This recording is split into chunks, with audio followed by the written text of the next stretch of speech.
Hello guys, आज हम देखेंगे बेसिक कॉन्सेप्ट से एमसीक्यू, जिसमें आपका समिति, समुदाय और संस्था, इन तीनों को हमने लिया है। जिसकी आपको समिति, समुदाय और संस्था के मैंने थ्योरी आपको समझा चुकी हूँ अलग अलग वीडियो में। अगर आपने उसे नहीं देखा है तो उसे आप अवश्य एक बार देखें। उसके कॉन्सेप्ट क्लियर होना आपके लिए बहुत ज़रूरी है, क्योंकि ये एक ऐसा टॉपिक्स है जो हर कॉम्पिटिटिव एग्ज़ाम में इससे रिलेटेड क्वेश्चंस पूछे ही जाते हैं। तो इसके कॉन्सेप्ट आप ज़रूर क्लियर रखें। और अब इससे हम क्वेश्चंस देखते हैं। साथ ही आपको इसके पीडीएफ भी चाहिए तो आप कमेंट बॉक्स में अवश्य लिखें, तो मैं पीडीएफ भी आपको प्रोवाइड कर दूंगी। साथ ही टॉपिक वाइज जो है नोट्स अगर आपको चाहिए तो आप कमेंट बॉक्स में लिख सकते हैं।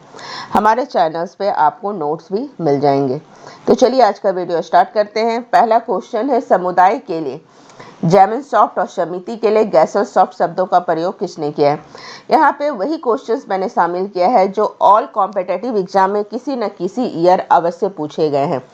तो इसके डिटेल्स एक्सप्लेनेशन भी साथ में आपको मैं देते जाऊंगी, तो इसे आप आराम से और व्यवस्थित देखें।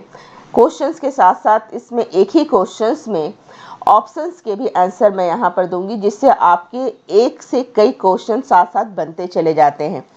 तो पहला आंसर है यहाँ पर, समुदाय के लिए जेमिनसॉफ्ट और समिति के लिए गैसलसॉफ्ट का प्रयोग सर्वप्रथम एफ टॉनिज ने किया था। अब इससे रिलेटेड और क्वेश्चंस को आप समझिए। जर्मन समाजशास्त्री फंडिश टॉनिज ने अपनी प्रसिद्ध पुस्तक जेमिनसॉफ्ट एंड गैसलसॉफ्ट 1887 में सामाजिक संबंधों के दो बुनियादी प्रकारों का वर्णन करने के लिए किया था। अर्थात यहाँ पर एक क्वेश्चन तो ये आपका बन गया कि जेमिनसॉफ्ट और गैसलसॉफ्ट का प्रयोग किसके लिए किया गया है। एक तो किसने किया और किसके लिए किया गया। तो पहला हो गया एफ टॉनिज, जो कि क्वेश्चन से आंसर है। दूसरा यहाँ पे क्वेश्चन ये हो जाता है कि इन्होंने किसके लिए किया है। गैसलसॉफ्ट और जेमिनसॉफ्ट का प्रयोग जो है किसके लिए किया है, ये भी हम समझेंगे। साथ ही ये कौन सी पुस्तक में है, तो इनकी ये प्रसिद्ध पुस्तक है जेमिनसॉफ्ट एंड गैसलसॉफ्ट 1887। अब हम जान लेते हैं कि टर्निज ने यह समझने की कोशिश की कि आधुनिकता और औद्योगिकरण के कारण समाज किस प्रकार बदल सकता है। उन्होंने समाज को दो श्रेणियों में बांटा, यानी जेमिनसॉफ्ट के लिए इन्होंने समुदाय शब्द का यूज किया है और गैसलसॉफ्ट के लिए समिति या समाज शब्द का प्रयोग किया है। तो इस प्रकार यहाँ पर आप देख पा रहे हैं कि टॉनिज का वर्गीकरण समाजशास्त्र में पारंपरिक बनाम आधुनिक समाज के अंतर को समझने के लिए एक मील का पत्थर माना जाता है। साथ ही इसके ऑप्शन को भी हम देख लेते हैं। आंद्रे बताई एक प्रसिद्ध समाजशास्त्री हैं जिन्होंने जाति, वर्ग और शक्ति के स्तरीकरण को महत्वपूर्ण शोध किया है। दूसरे हमारे हैं समनर, जिन्होंने अंतर समूह और बाह्य समूह की अवधारणा दी है, जो इस तरह के क्वेश्चंस पूछे जाते हैं। एंड नेक्स्ट है ऑप्शन में आपके जॉर्ज सिमेल, इन्होंने छोटे समूह और शहरी जीवन के मनोविज्ञान पर काम किया है। तो इस तरह इससे रिलेटेड जो भी क्वेश्चंस बनते जा रहे हैं उसकी भी मैं साथ में व्याख्या करते जा रही हूँ। तो आप इसे अवश्य ध्यान से बार बार इसे देखें, ताकि आपको देखने के साथ साथ ही इस क्वेश्चंस के आंसर अच्छे से याद हो जाए। दूसरा क्वेश्चन है, टॉनिज ने ग्रामीण समुदाय के लिए किस शब्द का प्रयोग किया है। तो इतना तो हमने अभी ऊपर क्वेश्चन में देख लिया कि टॉनिज ने जो है गैसलसॉफ्ट समिति के लिए और जेमिनसॉफ्ट समुदाय के लिए किया है। अब क्वेश्चन यहाँ बन रहा है कि टॉनिज ने ग्रामीण समुदाय के लिए कौन से शब्द का प्रयोग किया है। ऑप्शंस में हमारा है अंतर समूह, बाह्य समूह, गैसलसॉफ्ट और जेमिनसॉफ्ट। तो जैसा कि आपका अभी मैंने बताया, जेमिनसॉफ्ट समुदाय के लिए यूज किया गया है। तो यहाँ पर करेक्ट आंसर हो जाता है ऑप्शन डी, जेमिनसॉफ्ट। नेक्स्ट क्वेश्चन है अपना, टॉनिज के अनुसार पड़ोस किस प्रकार में आता है। टॉनिज के अनुसार पड़ोस किस प्रकार में आता है। समुदाय, प्राथमिक समूह, सामाजिक समूह या गौण समूह। तो यहाँ पर करेक्ट आंसर क्या हो जाएगा, ऑप्शन ए, समुदाय। पड़ोस जो है हमारा समुदाय है। यद्यपि पड़ोस को समाजशास्त्र में प्राथमिक समूह भी माना जाता है चार्ल्स कुले के अनुसार, लेकिन यहाँ प्रश्न टॉनिज के संदर्भ में पूछा गया है। तो फॉर्नेट टॉनिज ने अपनी विशिष्ट शब्दावली में पड़ोस को जैमिनसॉफ्ट यानी समुदाय के श्रेणी में रखा है। नेक्स्ट क्वेश्चंस पे आ जाते हैं। क्वेश्चन नंबर 4,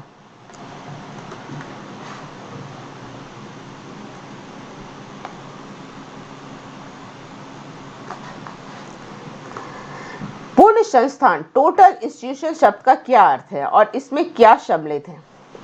जैसे यहाँ पे साइड में मैं ईयर्स आपके साथ डालते गई हूँ। यूजीसी नेट जेआरएफ दिसंबर 2014 में ये क्वेश्चन पूछे गए थे, सॉरी।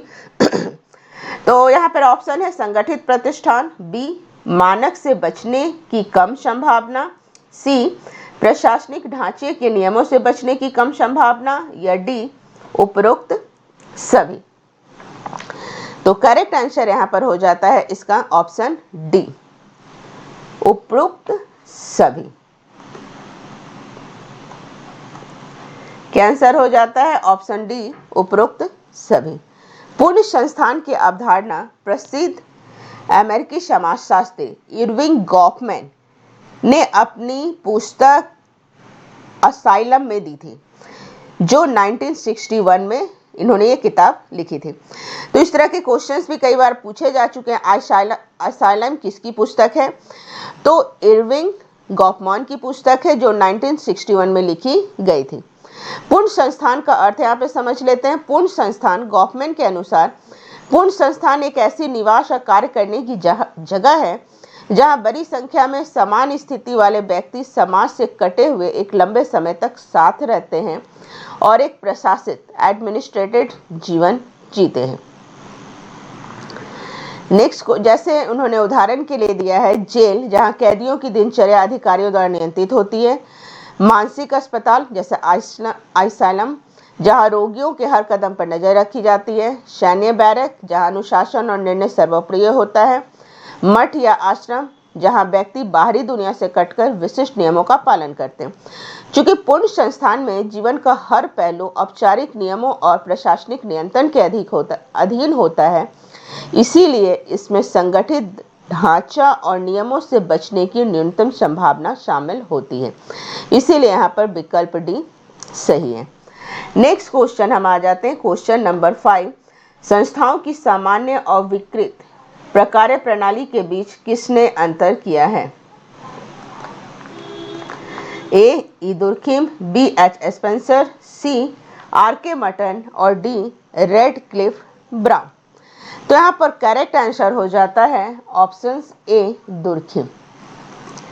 करेक्ट आंसर क्या है यहाँ पर? Option A Durkheim. इस प्रश्न का सही उत्तर दुर्खिम क्यों है समझते हैं। इमाहिल दुर्खिम ने अपनी पुस्तक the rules of sociological method 1895 में सामाजिक तथ्यों सोशल फैक्ट का विश्लेषण करते समय सामान्य और वैध किए, जिसे यहाँ विकृत कहा गया है, प्रकारों के बीच अंतर स्पष्ट किया है।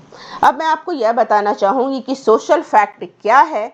तो इसकी कॉन्सेप्ट की एक वीडियो मैंने अपने चैनल पर डाली है। अगर आप इसे अच्छे से समझना चाहते हैं एग्जाम्पल्स के द्वारा, तो एक बार आप अवश्य देखें। एक बार अगर आप उस वीडियो को देख लेंगे तो आपकी कॉन्सेप्ट एकदम अच्छे से क्लियर हो जाएगी सोशल फैक्ट के बारे में, जो कि समाज शास्त्री दुर्खिम ने दी थी, जिसके लिंक मैं डिस्क्रिप्शन में दे दूंगी। चलिए नेक्स्ट क्वेश्चन पे आ जाते हैं। Question number 6।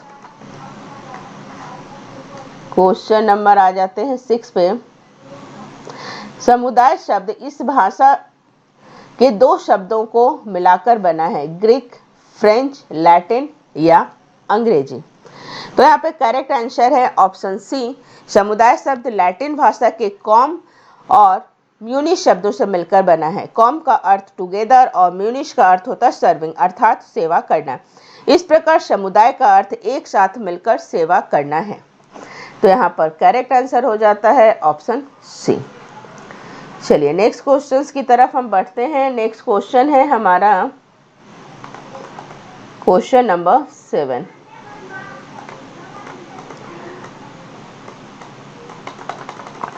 निम्नलिखित में से राज्य किसका उदाहरण है? ए प्राथमिक समूह, बी समुदाय, सी समिति, डी सरकार। तो चलिए इसके आंसर देख लेते हैं क्या होना चाहिए। तो इसके आंसर, अगर आपने हमारे थ्योरी वीडियो को देखा है तो जरूर आप इसके आंसर इजी वे में दे पा रहे हैं। वीडियो को पॉज करके आप आंसर दीजिए और हमें कमेंट में अवश्य बताएं कि आपने कितने क्वेश्चंस के आंसर सही दिए हैं। तो चलिए यहाँ पर करेक्ट आंसर हो जाता है ऑप्शन सी समिति। राज्य जो है समिति का उदाहरण है। समिति व्यक्तियों का समूह है। ये किसी विशेष हित या हितों की पूर्ति के लिए बनाया जाता है। परिवार, विद्यालय, व्यापार संघ, चर्च, धार्मिक संघ, राजनीतिक दल, राज्य इत्यादि समितियां हैं। राज्य के भी निम्न आवश्यक तत्व माने जाते हैं, जैसे निश्चित भूभाग, जनसंख्या, संप्रभुता। सरकार राज्यों के उपयुक्त तत्वों से स्पष्ट है कि राज्य में भी स्वराज और अपनत्व की भावना पाई जाती है। इसीलिए समुदाय और राज्य में काफी समानता देखने को मिलती है। लेकिन राज्य को समुदाय नहीं कहा जाएगा, क्योंकि राज्य की सीमाएं स्पष्ट और निश्चित है, जबकि समुदाय में स्पष्टता नहीं होती है। राज्य की अपेक्षा समुदाय में सामुदायिक भावना का महत्व ज्यादा होता है, जबकि राज्य के लिए राजकीय सीमा का महत्व ज्यादा होता है। राज्य का स्वरूप राजनीतिक होता है, जबकि समुदाय का स्वरूप सामाजिक होता है। राज्य के लिए संप्रभुता आवश्यक है, जबकि समुदाय के लिए संप्रभुता आवश्यक नहीं है। तो इस प्रकार यहाँ पर अच्छे से आप समझ पाए होंगे। करेक्ट आंसर यहाँ पर समिति हो जाता है। नेक्स्ट क्वेश्चन है, निम्नलिखित में से कौन सा सामाजिक संस्था का उचित उदाहरण नहीं है? बाजार, श्रमिक संघ, राजनीतिक दल और गैर सरकारी संगठन। करेक्ट आंसर हो जाता है यहाँ पर ऑप्शन ए बाजार। बाजार सामाजिक संस्था का उचित उदाहरण नहीं है। इस प्रश्न का उत्तर थोड़ा तकनीकी और समाजशास्त्र में संस्था और समिति के बीच सूक्ष्म अंतर पर आधारित है। बाजार के पीछे का तर्क यह है कि समाजशास्त्र में बाजार को अक्सर एक आर्थिक प्रणाली या एक प्रक्रिया माना जाता है, जबकि अन्य विकल्प जैसे विशिष्ट उद्देश्यों के लिए बने व्यक्तियों की समूह या समितियां हैं। नेक्स्ट क्वेश्चंस पे आ जाते हैं। क्वेश्चन नंबर आपका हो जाता है 9।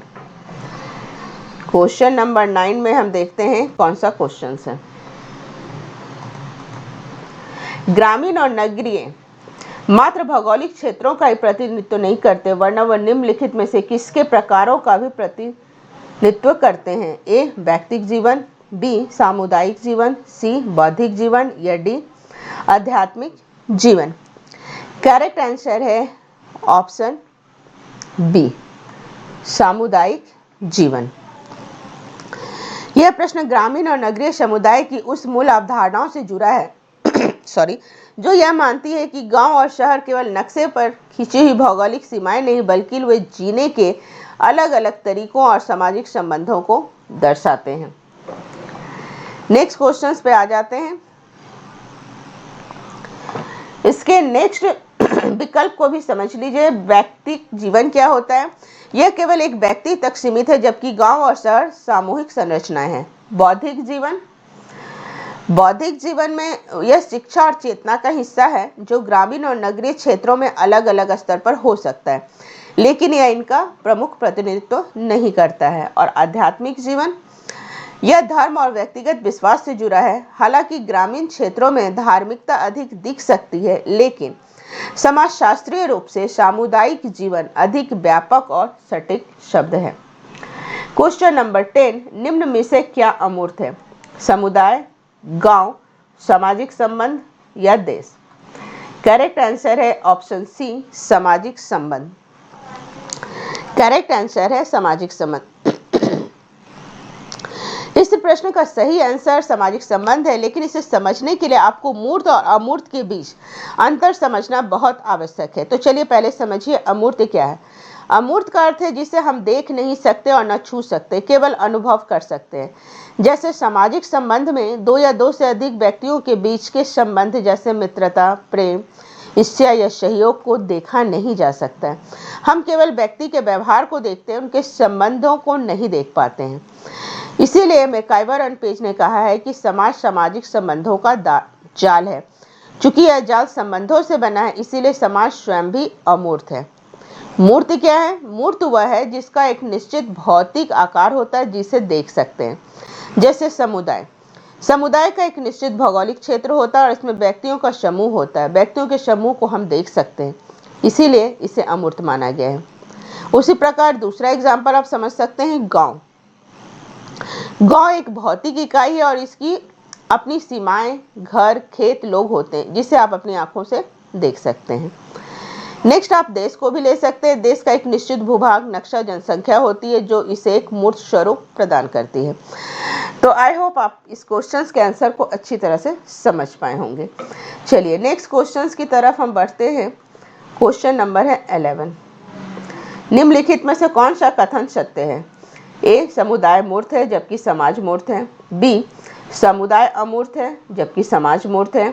सी, समाज और समुदाय दोनों मूर्त है। या डी, समाज और समुदाय दोनों अमूर्त है। जैसा कि अभी ऊपर के क्वेश्चंस में मैंने आपको समझाया था कि मूर्त और अमूर्त क्या होता है और इसके एग्जाम्पल क्या हैं, तो इस आधार पे आप अच्छे से बता सकते हैं कि इस क्वेश्चन का करेक्ट आंसर है ऑप्शन ए, समुदाय मूर्त है जबकि समाज अमूर्त है।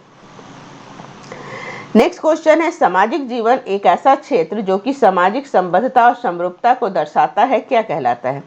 सामाजिक समूह, समाज, समुदाय या समिति?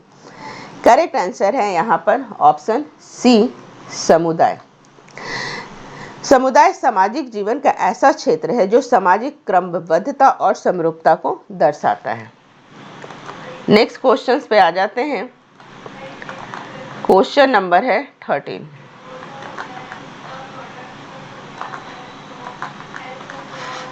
एक मिनट, नीचे से हम आ जाते हैं। Question number 13।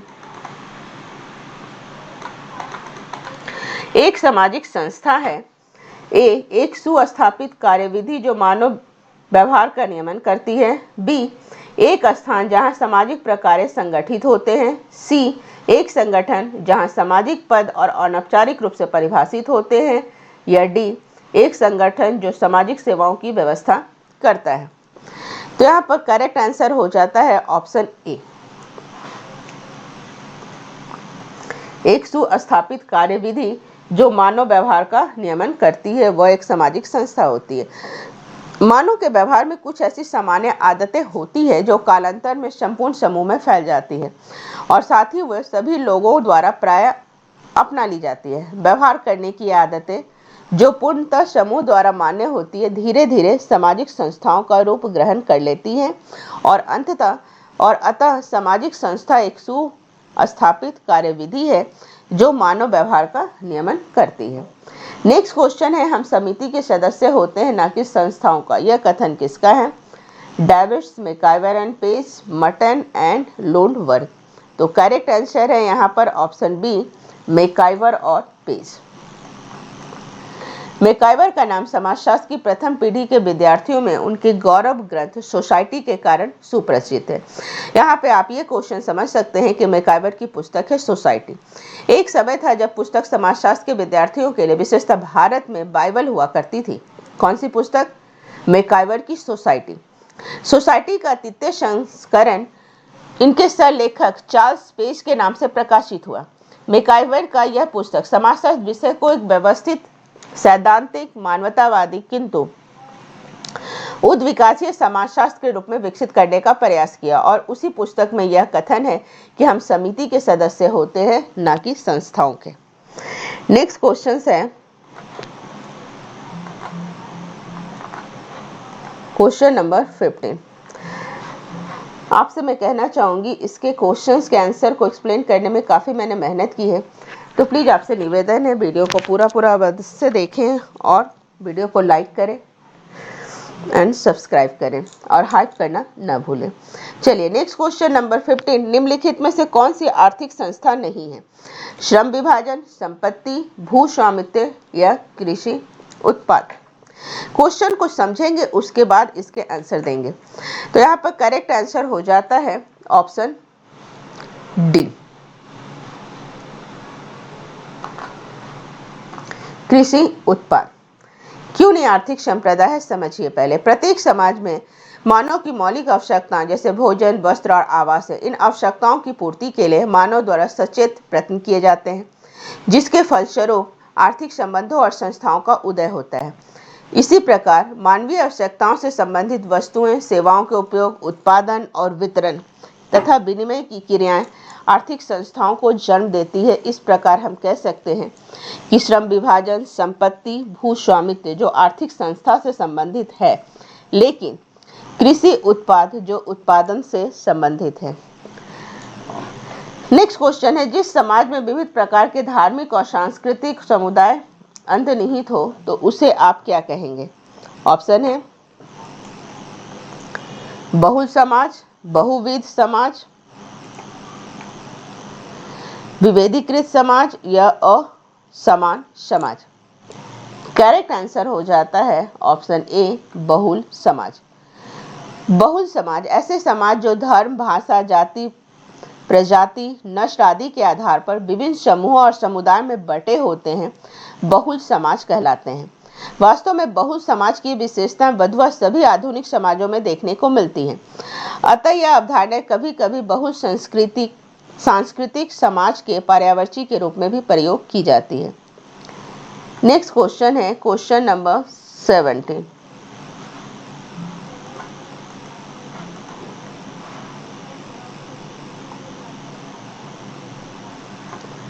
केस अध्ययन पद्धति,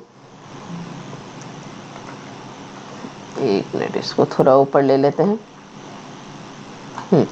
केस अध्ययन पद्धति को क्या कहा गया है? जैविकीय सूक्ष्मदर्शी, सामाजिक सूक्ष्मदर्शी, प्रकार्यात्मक सूक्ष्मदर्शी या डी ऐतिहासिक सूक्ष्मदर्शी। करेक्ट आंसर हो जाता है ऑप्शन बी, सामाजिक सूक्ष्मदर्शी। केस अध्ययन पद्धति को सामाजिक सूक्ष्मदर्शी कहा जाता है। इसकी सहायता से किसी भी सामाजिक इकाई, व्यक्ति, समूह, समुदाय, संस्था की संपूर्णता में अति सूक्ष्म अध्ययन किया जाता है। नेक्स्ट क्वेश्चन है क्वेश्चन नंबर 18। किसने संस्था को प्राथमिक संस्था और दैतिक संस्था में वर्गीकृत किया है? H Weber, B W G. Sumner, C T Parsons या डी आर.के. मुखर्जी।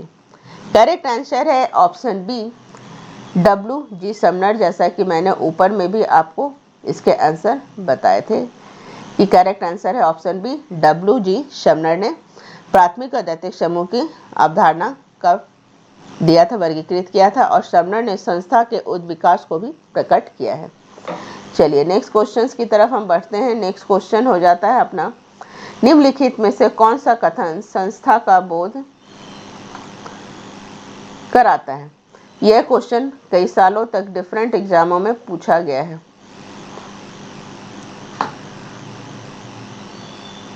चलिए इसे समझ लेते हैं।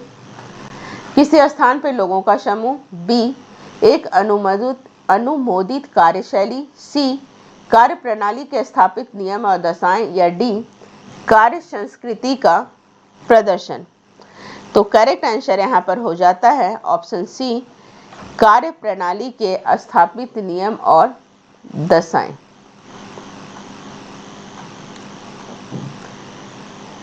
नेक्स्ट क्वेश्चन पे आ जाते हैं। क्वेश्चन नंबर है, एक नगर, एक कस्बा और एक गांव, ये किसका उदाहरण है? सामाजिक समूह, समिति, समुदाय या भौगोलिक क्षेत्र, किसका उदाहरण है? तो करेक्ट आंसर, जैसा कि हमने अभी देखा था कि समुदाय के लिए एक निश्चित भूभाग की आवश्यकता होती है और इन सभी की एक निश्चित भूभाग होती है। तो यहाँ पर करेक्ट आंसर हो जाएगा ऑप्शन सी, समुदाय। सामुदायिक पुलिस व्यवस्था का लक्ष्य निम्नलिखित के माध्यम से अपराध को रोकने और नियंत्रित करना होता है। किसके माध्यम से? जनता, पुलिस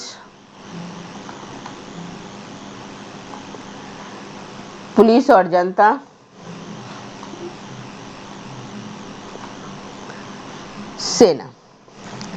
करेक्ट आंसर हो जाता है यहाँ पर ऑप्शन सी, सामुदायिक पुलिस व्यवस्था का लक्ष्य पुलिस और जनता के माध्यम से अपराध को रोकना और नियंत्रित करना होता है। किसके माध्यम से? पुलिस और जनता के माध्यम से। कौन सी संस्था कृषक समाज व्यवस्था से संबंधित नहीं है? जाति, संयुक्त परिवार, दैत्य उद्योग या कुटीर उद्योग। तो करेक्ट आंसर है यहाँ पर कृषक समाज से कौन सा नहीं है? तो ऑप्शन सी, दैत्य उद्योग व्यवस्था कृषक समाज व्यवस्था से संबंधित नहीं है।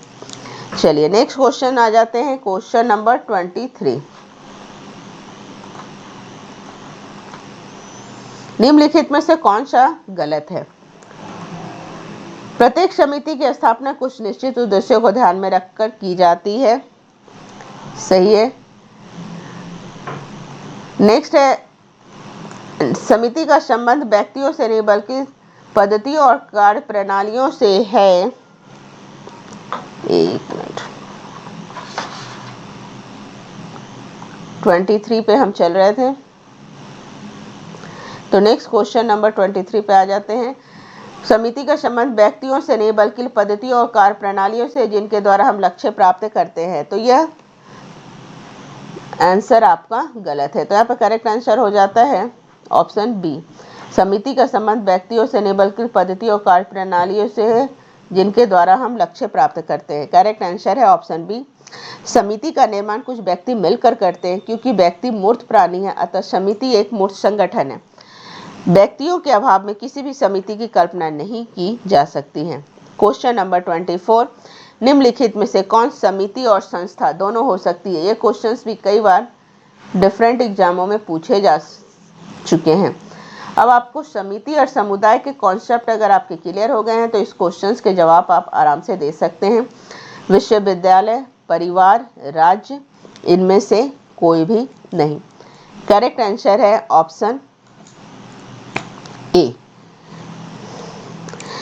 समिति व्यक्तियों का समूह होता है जो किसी उद्देश्य की पूर्ति के लिए होता है, और संस्था नियमों और कार्यप्रणालियों की एक व्यवस्था होती है जो व्यक्ति और समूहों के बीच संबंधों को नियंत्रित करती है। तो इस प्रकार विद्यालय में समिति और संस्था दोनों के लक्षण विद्यमान होते हैं। तब विद्यालय, समिति और संस्था दोनों हैं। नेक्स्ट क्वेश्चन पे आ जाते हैं, क्वेश्चन नंबर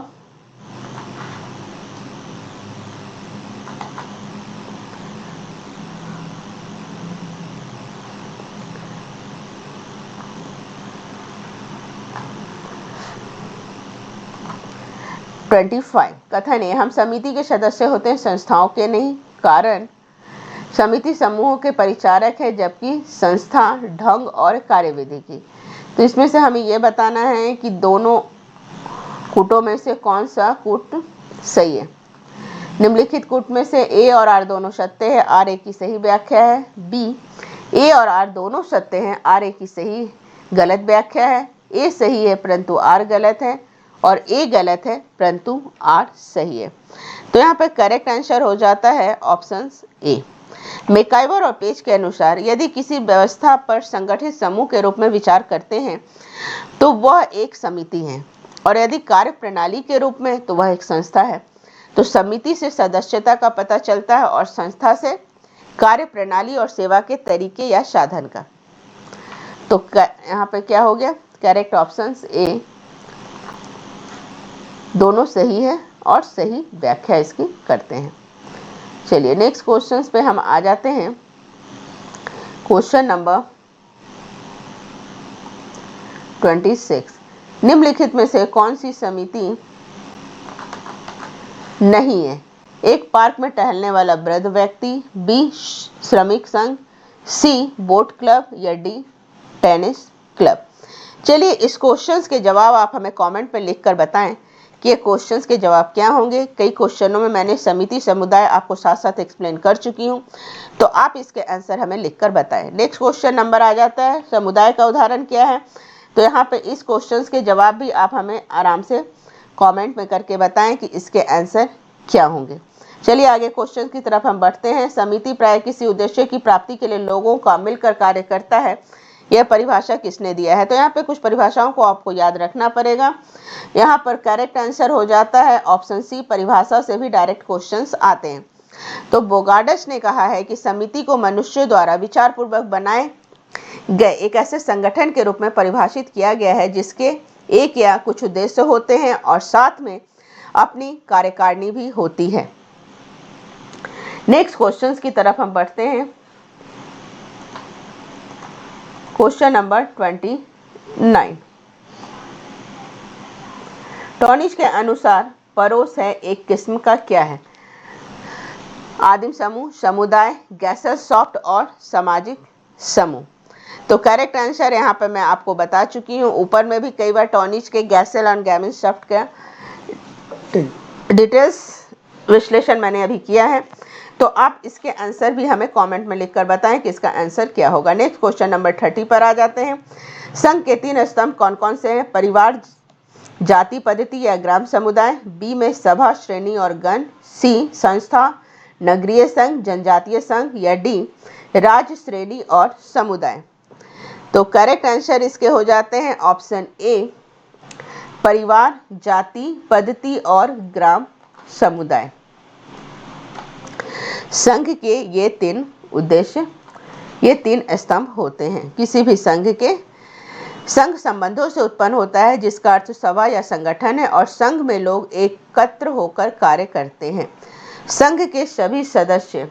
चलिए नेक्स्ट क्वेश्चंस पे आ जाते हैं।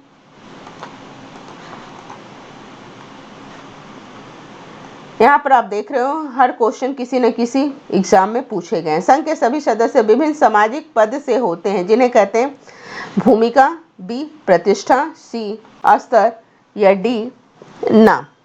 करेक्ट आंसर है यहाँ पर ऑप्शन बी, जो कि परिस्थिति से डिपेंड करते हैं। परिस्थिति व्यक्ति का समूह या संघ का पद होता है। यह व्यक्ति के गुणों, योग्यता के आधार पर प्राप्त करता है, जिससे उसकी प्रतिष्ठा बनी रहती है। गैर ऋण सहकारी संघ में होता है बुनाई, केश कर्तन, चमड़ा रिझाना या उपभोक्ता। करेक्ट आंसर यहाँ पर हो जाएगा ऑप्शन डी, उपभोक्ता। गैर ऋण सहकारी समिति का मुख्य उद्देश्य उपभोक्ता होता है। नेक्स्ट क्वेश्चंस की तरफ हम आते हैं। नेक्स्ट क्वेश्चन नंबर हो जाते हैं 33। ऐसे समूह जो सनातन नहीं होते अपितु उद्देश्यों की पूर्ति के साथ ही प्रायः समाप्त हो जाते हैं, उन्हें क्या कहते हैं? ए संस्था, बी समिति, सी भीड़ या डी समुदाय। करेक्ट आंसर हो जाता है ऑप्शन बी, समिति। ऐसे समूह जो सनातन नहीं होते अपितु उद्देश्यों की प्राप्ति के साथ ही प्राय समाप्त हो जाते हैं, उन्हें समिति कहते हैं। क्योंकि समिति का उद्देश्य ही होता है पर्टिकुलर किसी काम के लिए, किसी उद्देश्य को प्राप्त करने के लिए कोई समिति बनाई जाती है। जब वो काम हमारा पूरा हो जाता है तो ऑटोमेटिक वो समिति समाप्त हो जाती है। नेक्स्ट है क्वेश्चन नंबर 4। एक समिति समुदाय नहीं परंतु एक समूह समुदाय में अंतर्निहित है। एक समिति समुदाय नहीं है परंतु एक समूह समुदाय में अंतर्निहित है। ए कथन सत्य है, बी कथन असत्य है, सी कथन आंशिक रूप से सत्य है या डी कथन आंशिक रूप से असत्य है। करेक्ट आंसर हो जाता है ऑप्शन बी, एक समिति समुदाय नहीं है परंतु एक समूह समुदाय में अंतर्निहित है। यह कथन सत्य है। समिति समुदाय नहीं है परंतु एक समूह समुदाय में अंतर्निहित है। एक समिति समुदाय नहीं है परंतु एक कथन सत्य है। तो करेक्ट आंसर क्या हो गया? ऑप्शन ए, कथन सत्य है। नेक्स्ट क्वेश्चंस की तरफ हम आते हैं। क्वेश्चन नंबर है 35।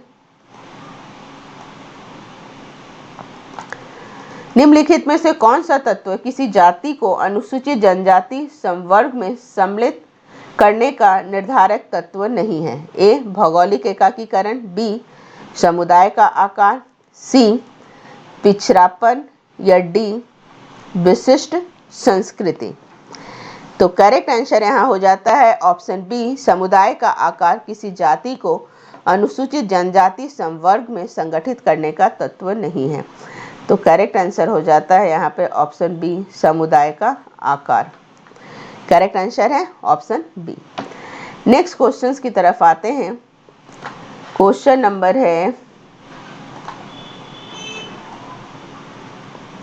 संस्थाओं का परिवर्धन। संस्थाओं तथा अधिनियम संस्थाओं में वर्गीकृत दिया है? ए जॉर्ज सिमल ने, बी स्पेंसर ने, सी समनर ने या डी पार्सन्स ने? करेक्ट आंसर है ऑप्शन सी समनर ने। समनर ने संस्थाओं का परिवर्धमान संस्थाओं और अधिनियमित संस्थाओं में वर्गीकृत किया है, जो आपका आरपीएससी लेक्चर 2016 में इस क्वेश्चंस को पूछा गया था। नेक्स्ट क्वेश्चंस पे आ जाते हैं हम। क्वेश्चन नंबर, निम्नलिखित में से कौन सा कथन असत्य है? यहाँ पे ध्यान दीजिएगा, असत्य या सत्य में कंफ्यूजन नहीं करना है। कई बार हम जल्दी में सत्य को असत्य समझ लेते हैं, असत्य को सत्य, तो इस पे हमें जरूर ध्यान देना है। ए प्रत्येक समिति एक प्रकार है, बी समुदाय मूर्त है लेकिन समाज अमूर्त है, सी समुदाय में समानता और अंतर दोनों होते हैं, या डी समुदाय निश्चित स्थान पर स्थित होता है? तो करेक्ट आंसर है यहाँ पर ऑप्शन सी, समुदाय समानता और अंतर दोनों होते हैं। समुदाय में क्या है? समानता और अंतर दोनों होते हैं। यह कथन जो है यहाँ पे क्वेश्चन के अकॉर्डिंग सही है। नेक्स्ट क्वेश्चन नंबर 38 पे आ जाते हैं। क्वेश्चन नंबर 38, सूची 1 को सूची 2 से सम्मिलित कीजिए। यहाँ पर दिया गया है समुदाय, इधर अवधारणाएं हैं और इधर अर्थ। समुदाय, संस्था, संघ, संस्कृति। यहाँ पे जाति, साझा मूल्य, श्रमिक मूल्य और हम की भावना। इसको आपको बताना है कि इसके किससे आंसर सही हो रहे हैं। तो यहाँ पर ऑप्शन हो जाता है ऑप्शन सी। चलिए इसको हम समझ लेते हैं। समुदाय का मतलब होता है हम की भावना, संस्था मतलब जाति, संघ मतलब श्रमिक संघ और संस्कृति मतलब साझा मूल्य। तो इस प्रकार इसके करेक्ट आंसर हो जाते हैं यहाँ पर ऑप्शन सी। नेक्स्ट क्वेश्चन, किसी भी सामाजिक व्यवस्था में जिसमें बहुसंख्या का व्यवहार प्रतिमान और भूमिकाओं से चालित होता है को कहा जाता है सहचर्य, समुदाय, संस्था या संस्कृति? चलिए अभी इस क्वेश्चंस के जवाब आप हमें कमेंट में दें। जैसा कि मैंने आपको इस टॉपिक को समझा चुकी हूँ, तो आप इसके आंसर कमेंट में लिखें, फिर मैं इसके आंसर आपको बताती हूँ। नेक्स्ट क्वेश्चन नंबर है 40।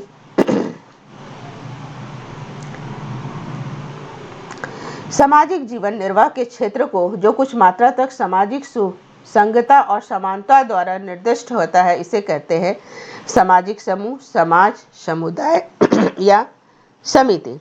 तो यहाँ पर करेक्ट आंसर हो जाता है ऑप्शन सी, समुदाय।